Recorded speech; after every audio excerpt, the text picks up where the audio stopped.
Para onde vamos?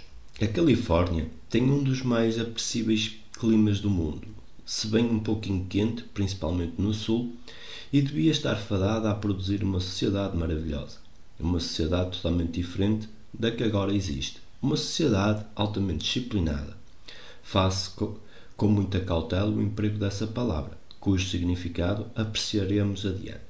Uma sociedade não totalmente materialista como a atual. Uma sociedade não egocêntrica, não aquisitiva.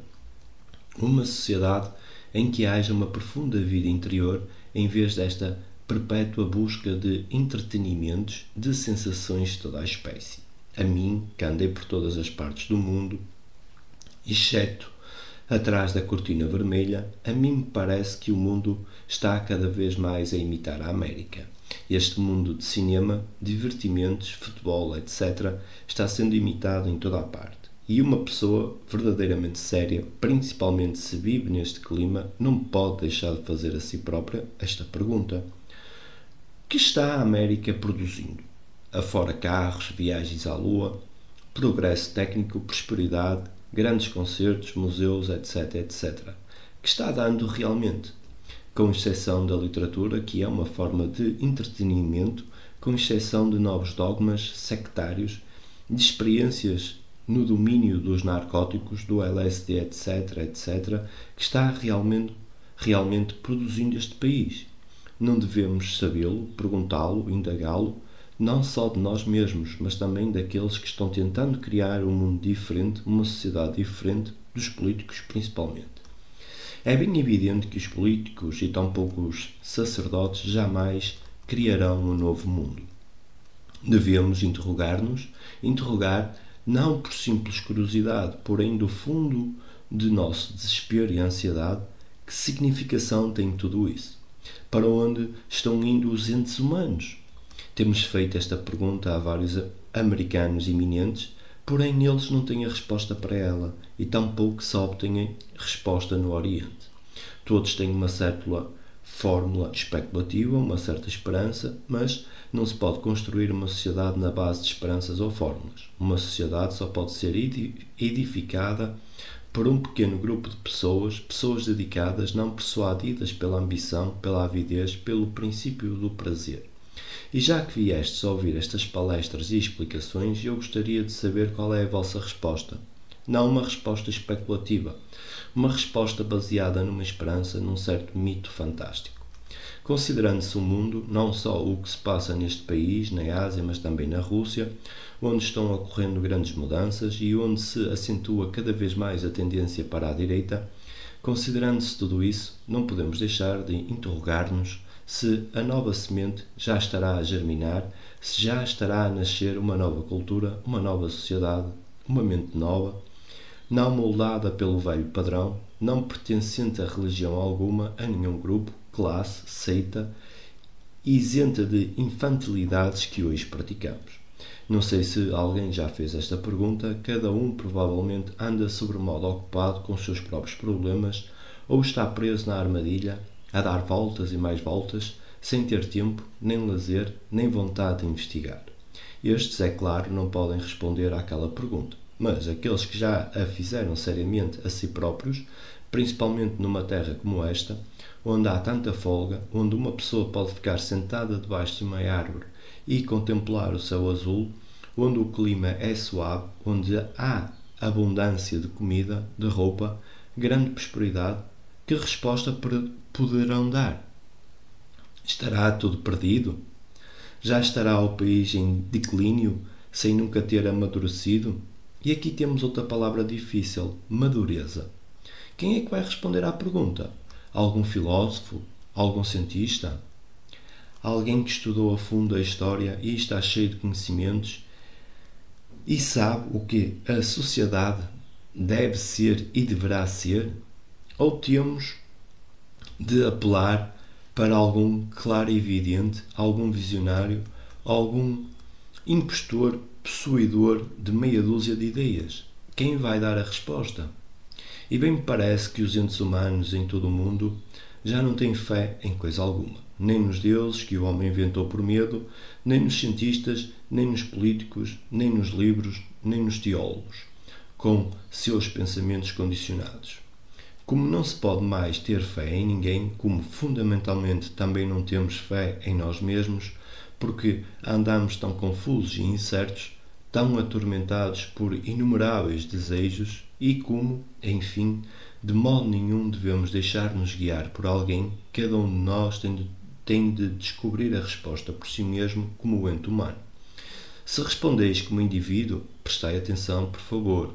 Se respondeis como indivíduo, nesse caso, vossa resposta provém de um ponto de vista pessoal, de uma inclinação, de um temperamento, de alguma experiência individual e, portanto, condicionada, estreita e insignificante, de alguma esperança egoísta. Será uma resposta algo infantil, sem madureza, uma resposta sem significação, porquanto o problema é muito maior do que a mente individual que está tentando resolvê-lo. O desafio é imenso, temos de enfrentá-lo e ele deve ser enfrentado com a compreensão de todo este mundo humano, de guerras, fome, nações subdesenvolvidas, superpovoamento, o luxo dos ricos e o sofrimento dos pobres, etc, etc. Compreensão do mundo, do que nele se está passando de fato, presentemente. Se pudermos observá-lo totalmente e não parcial ou individualmente, como americano, católico, hinduísta, budista, comunista, etc., observar o fenómeno em sua totalidade, penso que encontraremos então a resposta, a qual não pode corresponder a nosso gosto. Pode não ser a que desejamos. De contrário, se não for encontrada uma resposta real, significativa, nossas vidas se tornarão muito sem valor e sem significado. Tudo isso temos de compreender. Pela palavra compreender, não entendo compreensão intelectual. É bastante fácil perceber intelectualmente por que razão todas as civilizações e culturas perecem e desse estudo chegar a uma conclusão. A América deveria ser assim. Isso não é compreensão, porém meramente uma análise intelectual do que deveria ser. Tampouco nasce a compreensão de uma atitude emocional, sentimental, esperançosa. A compreensão nada tem absolutamente que ver com o intelecto ou as emoções tomados separadamente. E, visto que as pessoas são, em geral, emotivas, suas reações são sentimentais, de certo modo cruéis e refletidas. Estamos empregando a palavra compreensão. A compreensão só pode verificar-se quando há uma crise enorme, para a qual não encontramos solução, de modo que nossa mente se torna inteiramente silenciosa e, então, nesse silêncio, nasce a compreensão. Isso já deve ter sucedido a muitos de nós. Às vezes nos vemos em presença de um problema cuja solução não temos possibilidade de encontrar. Fazemos consultas, conversamos com pessoas, investigamos, utilizamos todos os métodos de análise, etc, etc. E não encontramos solução alguma. E, depois de termos, por assim dizer, jogado para o lado o problema, nasce subitamente uma compreensão, uma claridade. Porque a mente, num dado momento, se tornou sobremodo quieta em relação ao problema e é só então que pode haver compreensão. Mas, para esta pergunta, que constitui um enorme desafio, que se apresenta a todo o mundo, nenhuma resposta tendes. Podeis afetar que tendes uma resposta ou responder de acordo com as ideias católicas ou protestantes. Entretanto, o velho problema continua o mesmo. Para se compreender este problema imenso, para se promover a total quietação da mente, o estado em que ela pode observar sem ser de um ponto de vista individualista, necessita-se de muita disciplina. Não estamos empregando a palavra disciplina no sentido militar, nem tampouco no sentido religioso ortodoxo. De modo geral, essa palavra implica submissão, cultivo de certos hábitos, recalcamento, coerção, ajustamento.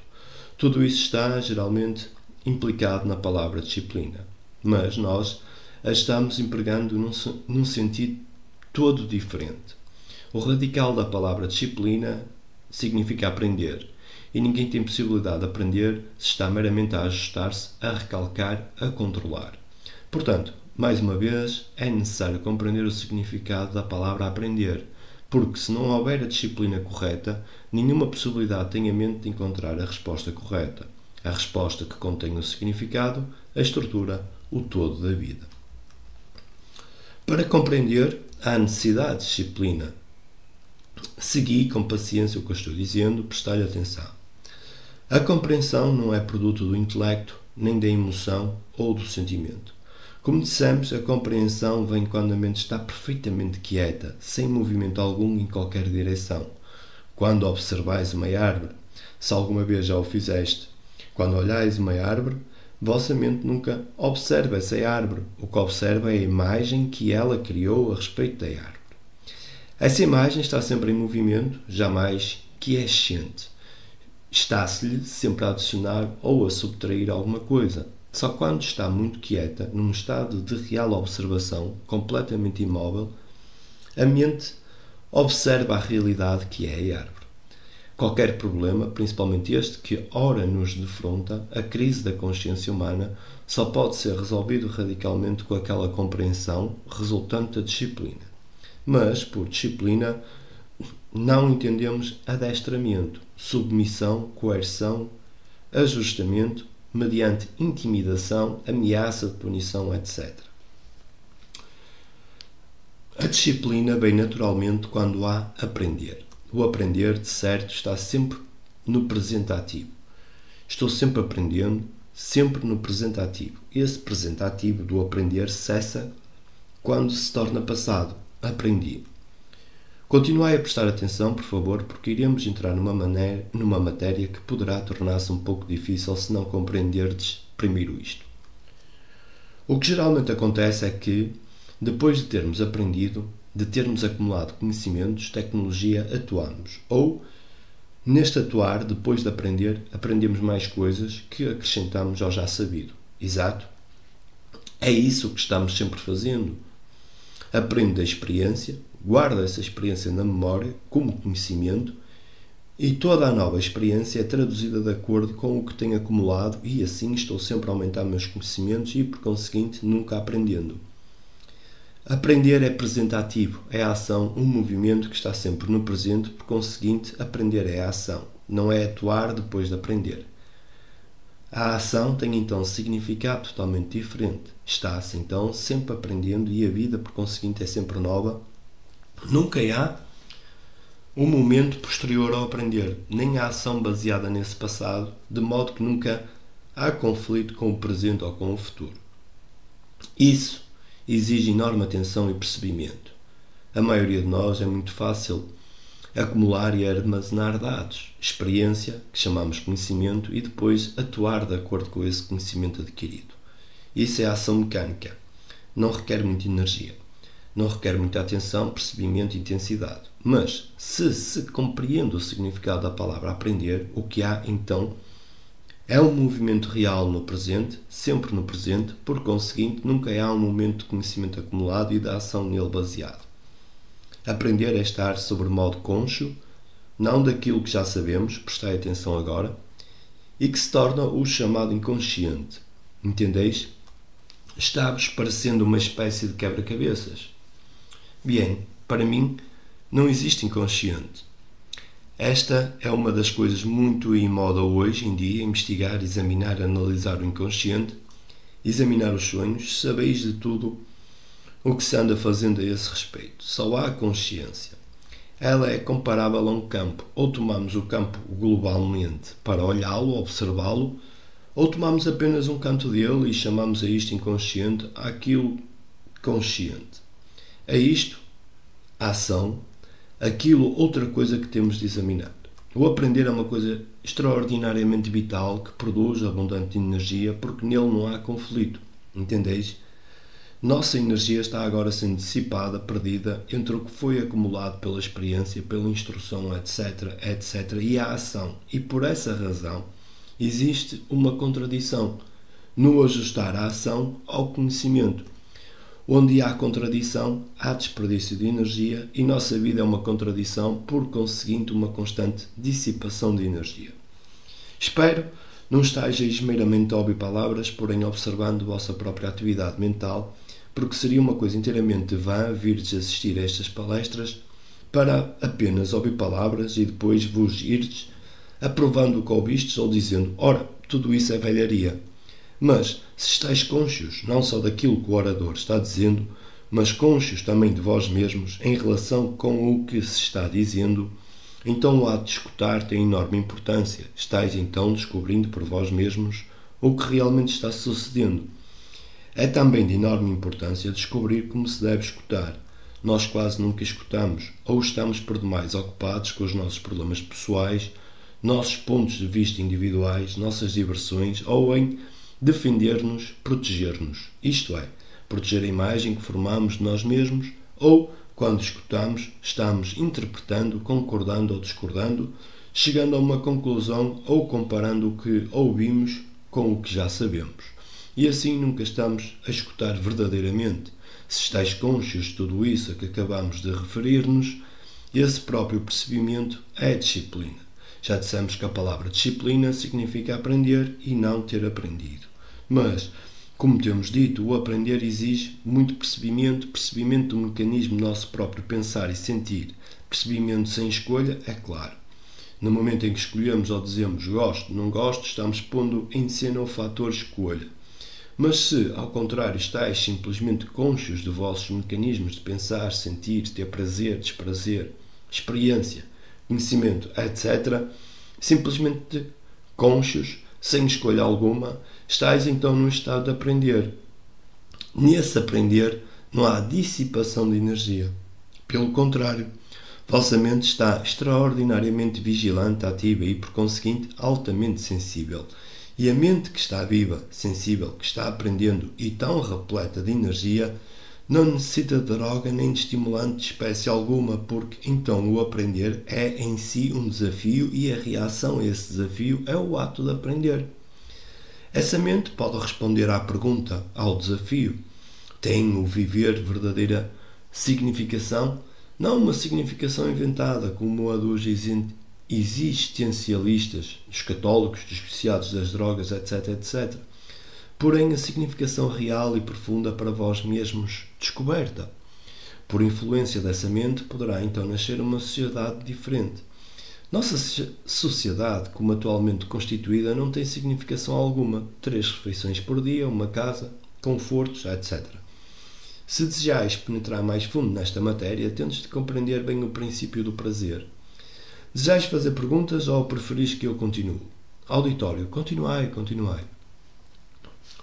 Krishnamurti, é muito fácil me mandares continuar. O que quereis fazer é só escutar. Mas, se estivesseis trabalhando realmente, cooperando, penetrando na matéria passo a passo, não me poderíeis então que continuasse. Estaríeis fazendo perguntas com o fim de o descobrir. Estamos tão acostumados a ser entretidos por outros no campo de futebol, no cinema, nas igrejas, nas revistas, etc., sempre querendo ser entretidos. Mas, para trabalhar esforçadamente, é preciso ser sério, e por esta razão é que temos de examinar a questão do prazer, o que não pode ser feito em 10 minutos, porém, noutra ocasião, talvez o façamos. Sem se compreender o prazer, o aprender, a disciplina e toda a respectiva estrutura e significado, nunca encontraremos, como entes humanos, a verdadeira saída, a verdadeira solução. Assim, talvez queríeis agora fazer-me perguntas a respeito do que estivemos dizendo nesta manhã, para, através das perguntas, tornarmos a examinar os problemas. Interrogante. Se a questão é do indivíduo aprender por si mesmo, atuar por si mesmo, saber por si mesmo o que deve fazer, no próprio instante em que surge a necessidade, se fica ocupado com tudo isso, como pode sair para a vida para formar uma sociedade? Krishnamurti. Pergunta esse cavalheiro se um indivíduo fica ocupado com a observação própria do aprender e, por conseguinte, aprendendo, como pode ele sair para formar uma nova sociedade? Interrogante. Eu disse sair para a vida. Krishnamurti. Sair para a vida?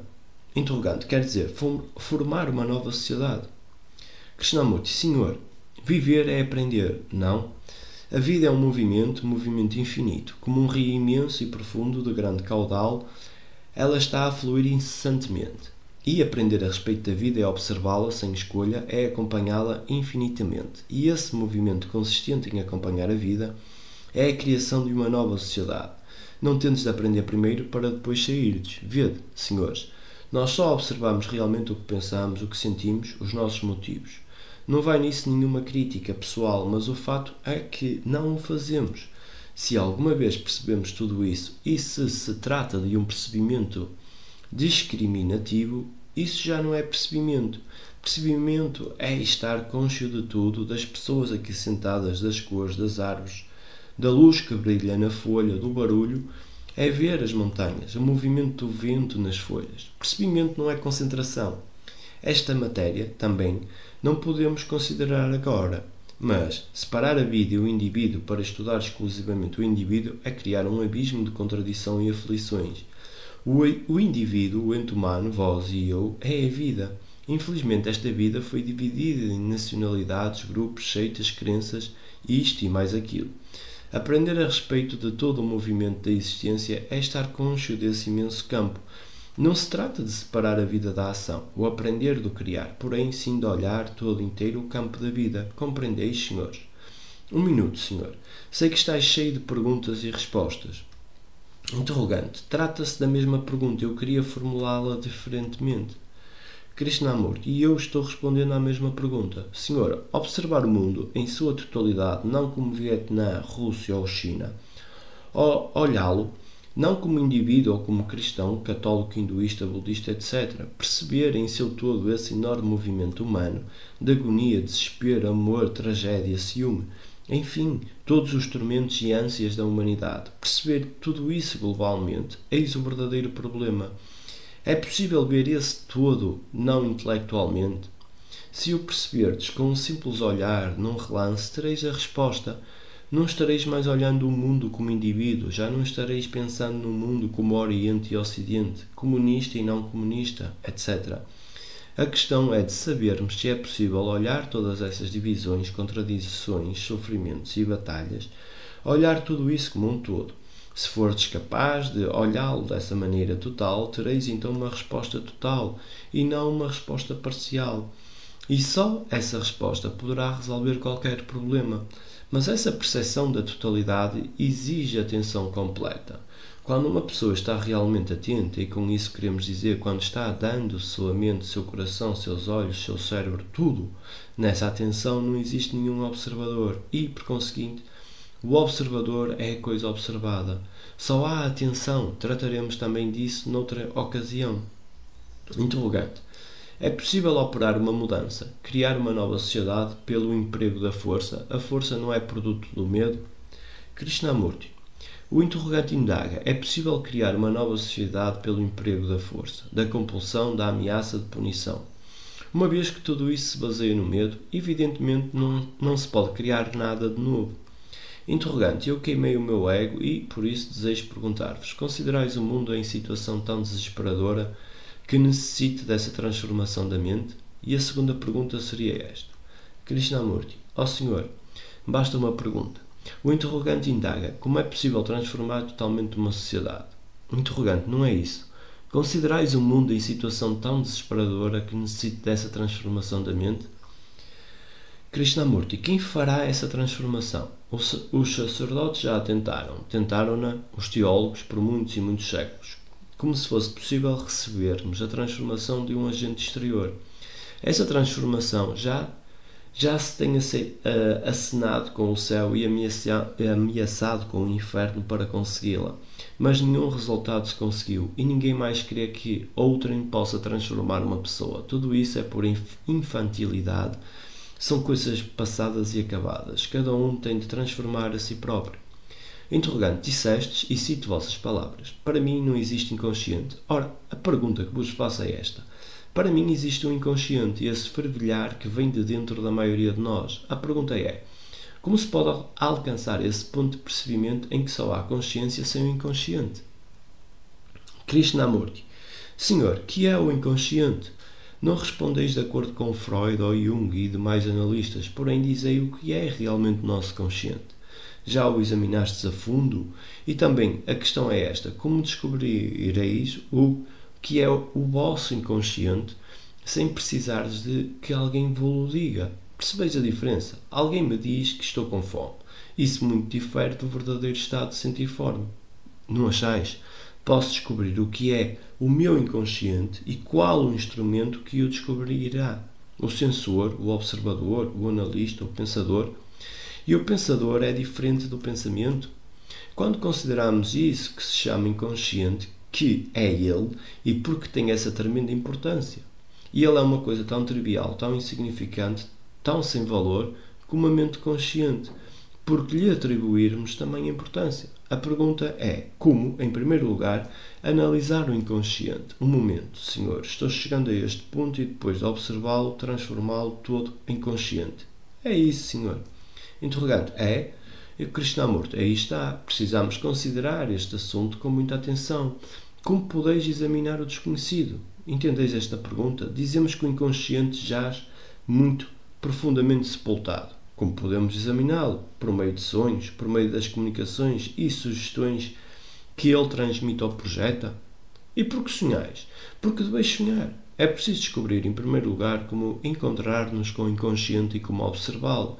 É possível à mente consciente observar o inconsciente, tendo a bondade de seguir-me. Quando a mente consciente olha o inconsciente, ela já está condicionada, já possui seus próprios desejos e fins, seus próprios motivos, ansiedades, meios de proteção. E é com isso que olha. E o que ela olha é a si própria. Por conseguinte, a questão é esta.